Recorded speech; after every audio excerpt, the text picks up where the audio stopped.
Hello friends, આજકાલ જ્યારે દર 2 વર્ષે માર્કેટમાં નવા નવા એક્ઝોટિક ફ્રૂટ્સ આવે છે ત્યારે ઘણીવાર આપણને થાય કે શું ભીડેના જમાના જેટલા જૂના આયુર્વેદમાં આજકાલના નવા ફ્રૂટ્સ એન્ડ વેજીટેબલ્સનો ઉલ્લેખ હશે કે?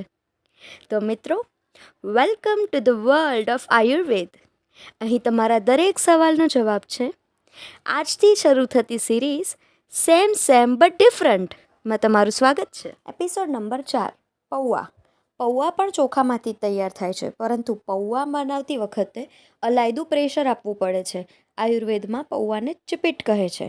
ચીપીટ ચપટું કરવું, પ્રેશર ડિનોટ કરે છે. પૌવા પોતે પચવામાં હલકા નહીં પણ ભારે છે.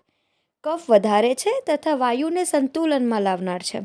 આથી નાસ્તા તરીકે બટાકા પૌવા અથવા ચેવડાને ઓછા પ્રમાણમાં લેવા જોઈએ તથા એકલા પૌવા ન લેતા વઘાર કરીને મરી મસાલા નાખીને થોડા પચવામાં હલકા બનાવીને લેવા જોઈએ.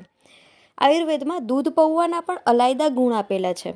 દૂધ પૌવા વજન વધારનાર, પૌરુષ શક્તિ માટે સારા અને મળને કાઢનાર છે. જય ધન્વંતરી.